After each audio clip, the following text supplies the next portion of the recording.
খাবার মেনুগুলো যেদিন ভালো রান্না করতে পারি সেদিন খেতে দেওয়ার মজা যেমন আলাদা থাকে, নিজেরও ভাত খাওয়ার একটা টান থাকে।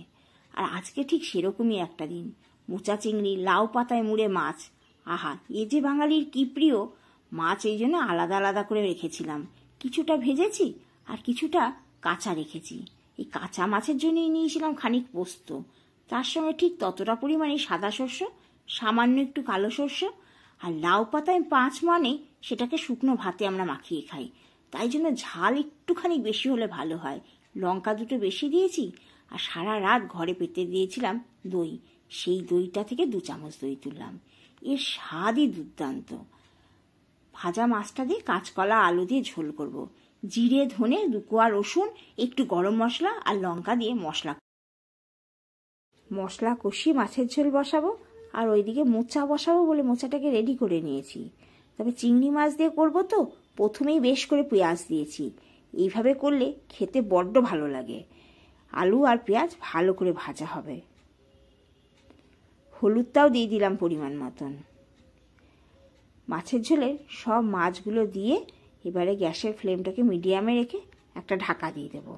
4-5 মিনিট হোক, ততক্ষণে আমার মোচাটাও এদিকে বসানো হয়ে যাবে। জিরে, আদা, কাঁচা লঙ্কা, এই ছিল মশলা মোচার, আর সঙ্গে চিংড়ি মাছ। আর চিংড়ি মাছগুলো যেই দিয়েছি সেই অমনি একটু জল বেরিয়েছে। এতে মশলা কষতে আমার খুব ভালো হয়েছে। পরিমাণ মতো নুন দিয়ে সমস্ত মশলা ভালো করে কষেও এসে গেছে। এইবার দিয়ে দেবো মোচাগুলো। মোচা দিয়ে আবার কিছুক্ষণ কষাবো। মোচাও যত ভালো ভাজা হবে, মোচা চিংড়ির স্বাদও তত দারুণ খুলবে।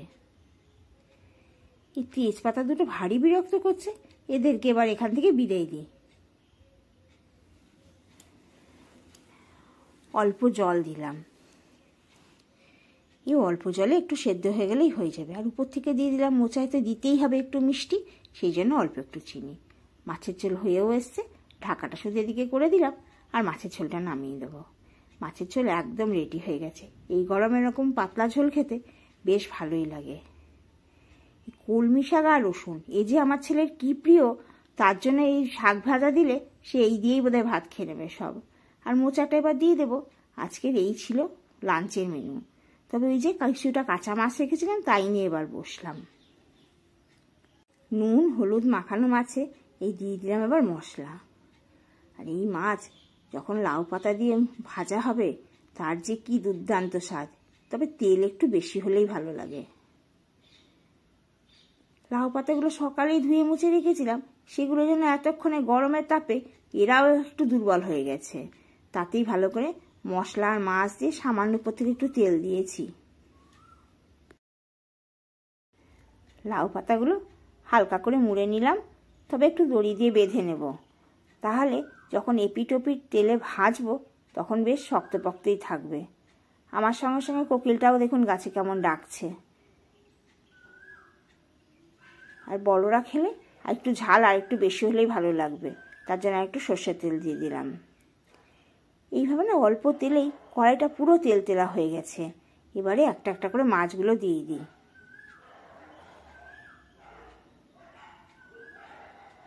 সব মাছগুলো দেওয়া হয়ে গেল। এবারে ঢাকা লাগিয়ে একদম সিমে করে 3 থেকে 4 মিনিট রেখে দেব। কি সুন্দর এক পিঠটা ভাজা হয়েছে। আর একবার ওই মিনিট 2 রাখে এই পিঠটাও ভাজা হয়ে গেছে। এবার ভাত নিয়ে বসে পড়ি। আপনারাও চলুন, সবাই আমরা একসাথে বসে পড়ি। দারুণ হয়েছিল।